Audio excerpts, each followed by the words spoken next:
These are the greatest South Park episodes of all time. Starting at number 10 with The China Problem, the episode about Butters and Eric defending the US from China. After watching the Beijing 2008 Olympics on television, Cartman has been plagued by nightmares about the Chinese, believing that they will invade America. He tries to warn his friends, but Kyle doesn't believe him and leaves. Then Cartman convinces Butters that China is going to take over America and kill Butters' parents. So Butters is convinced and decides to join Cartman's group, the American Liberation Front. Afterwards, Cartman and Butters dress up as stereotypical Chinese children and go to P.F. Chang's to try to trick the Chinese people into telling them when the invasion is set to occur. Okay, that's a bit too much, no? The two boys' antics begin to annoy everyone, but when they're asked to leave, they instead take the entire restaurant hostage. Cartman gives Butters a gun and tells him to fire at a man who's trying to escape. Butters promptly shoots the man in the pee-pee. The police arrive and try to enter the restaurant. Butters fires a warning shot and also hits the Chinese policeman in the pee-pee. Cartman gives up on his mission of saving America, and Butters shoots another man in the pee-pee, which really upsets Cartman since he thinks it's a very dirty move. And so, now mad at Butters, he gives up on the mission and tries to just surrender to the police. However, Cartman and Butters were able to sneak away after everyone got distracted when an officer happily announced they caught two rapists on the loose. So yeah, that's a pretty wild episode to start off on. Number 9 is You Have Zero Friends, an episode about the time someone who had no friends became the most popular kid at school. It begins with Kyle adding shy student Kip Drord, who doesn't have any friends on Facebook, to his thriving Facebook list out of pity. But his number of Facebook friends rapidly declines after doing so, in part due to Cartman's podcast, which berates Kyle for choosing Kip as a friend and asserts nobody will want to hang out with him anymore because of that. That's just messed up. While Kyle is understanding, he just can't bring himself to delete Kip to please others. Desperate to stem the loss of friends, he asks Cartman for advice. That's when Cartman introduces him to chat roulette as a way to make new friends, which fails as most of the people on the site are online predators. Good prank, Eric. But luckily, he was able to find another Jewish kid named Isaiah, who agrees to be Kyle's friend, which really excites him. Meanwhile, Stan has 845,323 friends on his Facebook, who almost all of them he hardly knows or doesn't know at all, and is begged to add them. So finally, he attempts to delete his account after being annoyed at everyone asking him to add them. But Stan would find out that Facebook refuses to allow him to delete it, and then Stan is forcibly transported by the software into the virtual world of Facebook, where he meets profiles of everyone he knows. However, these people can only communicate in Facebook lingo and are forced to engage in Facebook activities such as Yahtzee. So Stan plays Yahtzee, and after unexpectedly winning on the first roll with an immediate Yahtzee, which deleted his opponent in the process, Stan escapes and finds his way to Kyle's Farmtown farm. Stan orders Kyle to check out his profile status, and Kyle finds out that Stan is supposedly hosting a party elsewhere in Facebook at Cafe World. Kyle makes it to Stan's party, only to find that Isaiah has refused to be his friend because of Kip. Desperate to retain some friends, Kyle finally deletes Kip, leaving him with zero friends. Come on, Kyle, that's a bit messed up. Kip, too, is disheartened to find his friend has abandoned him. At the party, Stan encounters his online profile, which is the form of a huge, monstrous version of himself. It challenges him to a game of Yahtzee, and Stan wins, again on the first roll with a Yahtzee, causing the profile to be finally deleted. The victory returns Stan to the real world once more, and he has now zero Facebook friends. And Randy, upon realizing that Stan is no longer his friend, asks Stan why he deleted him. Stan explains what just happened to him and that he has sent all his friends somewhere else. Back at Kip's house, Kip is still depressed about Kyle deleting him as a friend, but is then overjoyed when all 845,323 friends Stan had prior to deletion are suddenly transferred to his account as friends. Dude, that's a good ending. That makes a grown man want to cry. At number 8 is an episode that led to Kyle attempting to burn down his entire school. Titled The List, the boys discover that the girls in their class have made a list of them, ordered by cuteness. The boys, after 2 attempts, eventually succeed in stealing said list and discover it ranks Clyde as the cutest and Kyle as the ugliest, with Eric just above him. Kyle's spirits plummet after this discovery, while Clyde's ego inflates dramatically and he starts flirting with many of the girls at school. He takes pity on Kyle and kindly reassures him that Abraham Lincoln, who was also apparently ugly, accomplished so much. Kyle, in an act of depression, starts hanging out with the ugly kids and gets the idea from a boy named Jamal to burn the school down. Kyle is then visited by the ghost of Abraham Lincoln, who shows him that ugliness can be a blessing in disguise. Ugly people like Jamal have nothing nothing handed to them and they must earn what they seek. Kyle, however, still decides to go ahead with his plans of burning the school down. So Stan then begins to watch Kyle's behavior attentively. Eventually, he asks his ex-girlfriend Wendy why Kyle was voted ugliest. Wendy begins investigating and discovers that the ballots were rigged in Clyde's favor. Since Clyde's father owns a shoe store, some of the girls wanted to make Clyde popular to justify dating him and getting free shoes. They hid the real list and forged a new one, meaning that the girls let the boys steal the list. Wendy steals the real list from them, and she and Stan run off to find Kyle, who is just about to set the school on fire. Stan and Wendy explain the truth to Kyle, and that's when Bebe shows up and holds them at gunpoint for exposing the girls' real list. But it turns out that Wendy has called the police, who arrive almost at once. That's unheard of. Bebe is shocked, to say the least, which Wendy takes advantage of to wrestle the gun from them. A shot goes off. However, neither Wendy nor Bebe are hurt.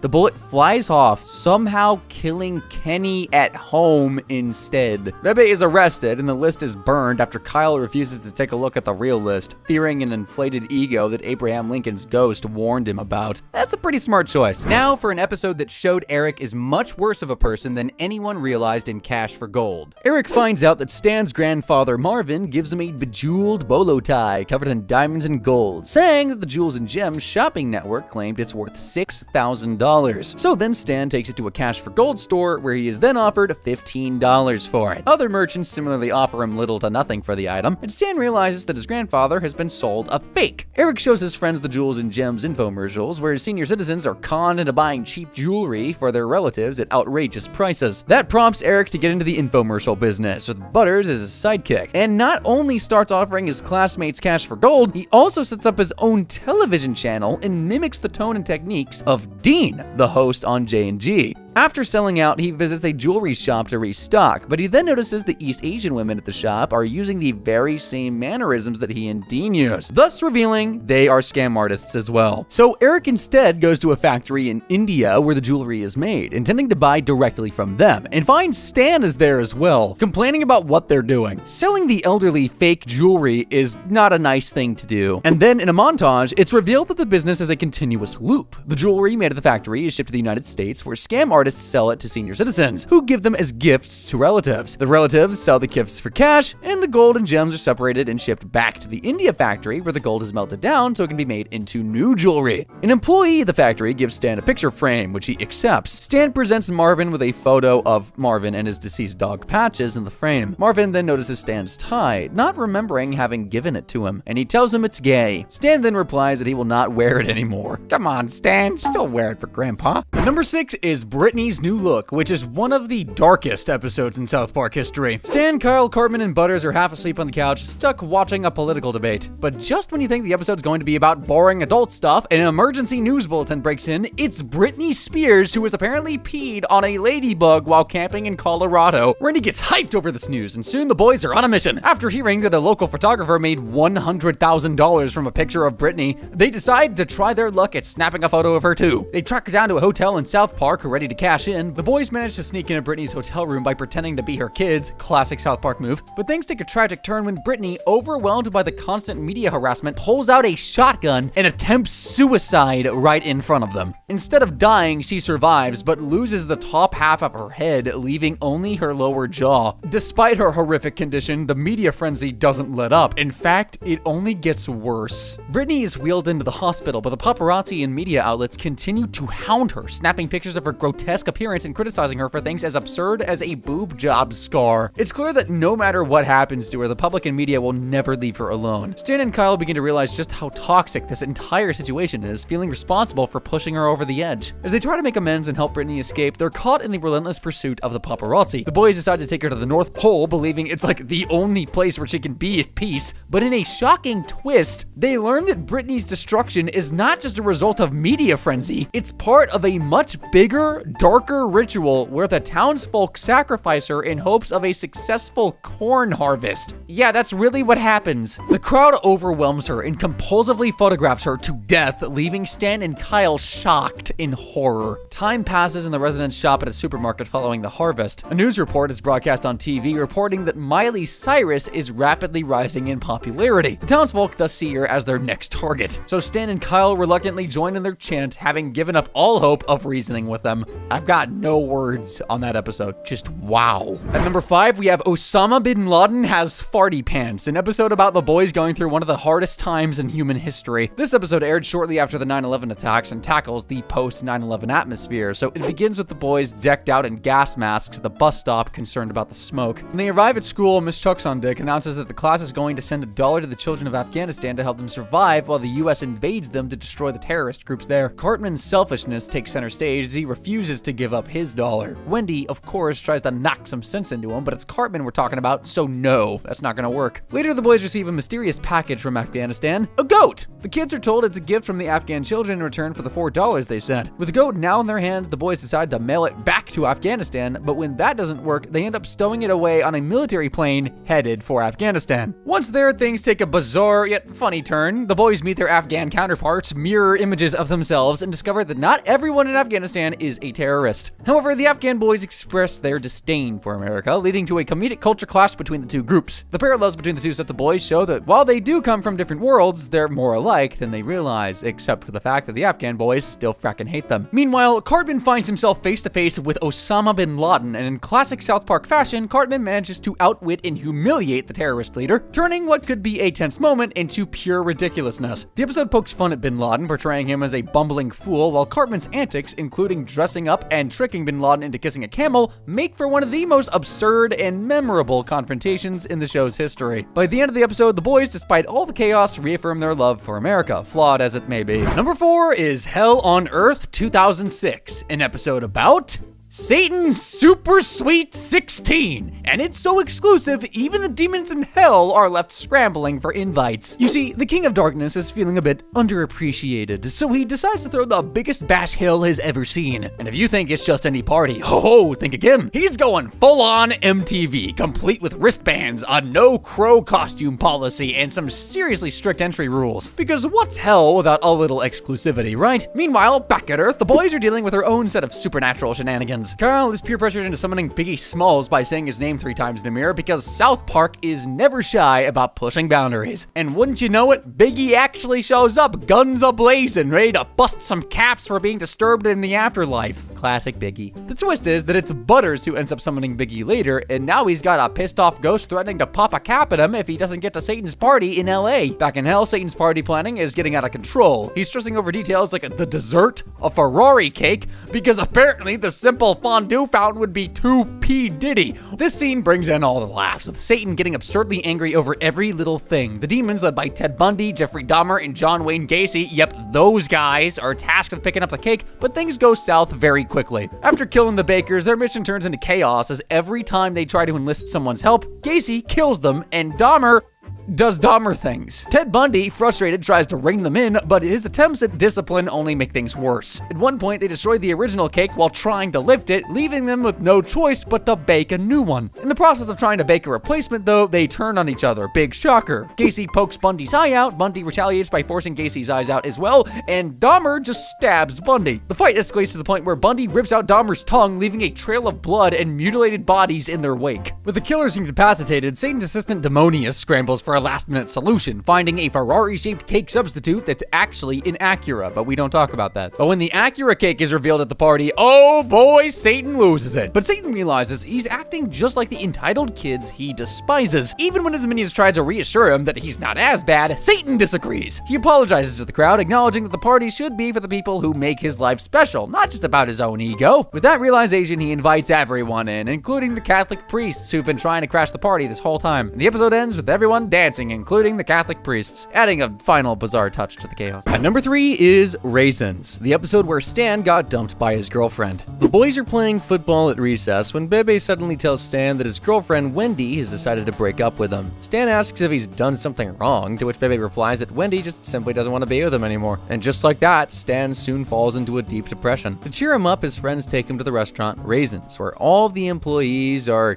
hot chicks. Their words, not mine. This doesn't work work well, and Stan asks Bebe for help to get Wendy back. Bebe tells Stan to play a Peter Gabriel song loudly outside her house. That surely must work. However, when doing this, he discovers that Wendy has already begun a relationship with Tolkien, which just breaks the poor kid. The next day, he decides to socialize with his elementary school's group of goth kids. He begins wearing dark clothes, consuming large amounts of coffee, and just delving deeper into his sadness. Then the episode shifts to Butters, who is falling in love with a waitress at Raisins named Alexis. He just obsesses over her and begins to spend all of his parents' money at the restaurant. Butters' parents, delighted that their son didn't turn out to be gay, decide to come with Butters to meet his girlfriend, but discover that she's just been using him for money. And though they explain this to him, Butters tells his parents off. He don't care. He reveals that he has plans to move in with Alexis, who then bluntly tells him that she was never his girlfriend. So yeah, that also makes Butters depressed, and the goth kids invite him to join their clique.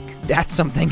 He refuses though, noting that though he is upset, he's at least happy that he can feel sadness as it makes him feel more alive.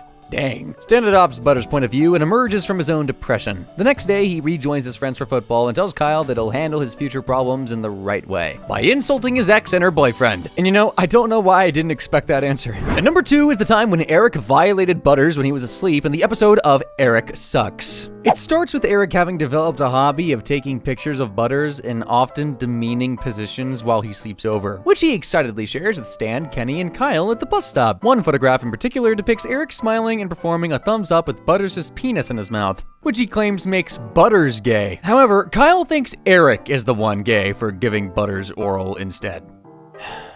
Man, what the hell am I reading? Eric, knowing that Kyle is right, is tricked into taking a similar picture with his and Butters' positions switched for the reason that it'll cancel the gay polarity. Eric really believes this, so he runs back to Butters' house, attempting to trick him into allowing himself to be blindfolded and opening his mouth. Butters is initially skeptical, as anyone would be in this type of situation, but that was until Eric assures him that he won't put anything yicky in his mouth. As he's about to insert his penis into Butters' mouth, Butters' dad, Steven, walks in on them and panics as Eric flees. Steven declares that Butters is officially bi-curious, which really confused Butters since he had no idea what was going on. Steven explains that it means that his son is simply confused, and you know what? Butters agrees. He is indeed confused about the events which he has been unable to observe. Steven takes him to Camp New Grace, a Christian conversion therapy camp, which organizers repeatedly reinforce the idea that the boys there are just confused. The camp is filled with miserable young boys, and the counselors are uncaring. Butters befriends his roommate, who is a nervous and insecure boy called Bradley. But soon, Bradley would develop a crush on Butters. He concludes that he is beyond hope and decides to end himself. Whoa! Butters and the camp staff find Bradley on the outer ledge of a bridge and try to persuade him to come down. Bradley ultimately, thankfully, decides not to commit suicide and comes down after being inspired by Butters' confidence once he voices his belief that the staff's thoughts of confusion are simply a projection of their own confusion. Seeing that Butters is happy being bi-curious, Steven admits that he is also bi-curious and that he enjoys his curiosity. The statement prompts a shared laugh between the two, but Butters winds up legitimately confused. He's got no idea what his father is referring to. Meanwhile, Eric decides to throw away the picture of him with Butters' penis in his mouth after having discovered that Kyle was tricking him the entire time. However, he's got Stan, Kyle, and Kenny pointing out that they already know about it, and then they proceed to blackmail Eric into being nice to them. Well, Eric refuses, claiming the task to be way too difficult and decides to Photoshop the picture so it would look like Kyle with the penis in his mouth, thus shifting potential accusations of being gay to him. When Eric is unable to retrieve the picture to Photoshop it, he convinces himself that Kyle has stolen it in order to show it at school during show and tell. Kyle's attempts to convince Eric that he has not stolen it are unsuccessful though, as are the other avenues through which Eric attempts to recover it from him. However, when Eric presents a series of artistic photographs during show and tell, the final photo was actually that of Eric with Butters' penis in his mouth, which, safe to say, shocked his classmates and teacher, Mrs. Garrison. Suddenly, Mr. Mackey comes to the classroom and relays a message to Eric from his mother. She found the original photograph under his desk at home. Eric's humiliation is completed as Kyle glares at him.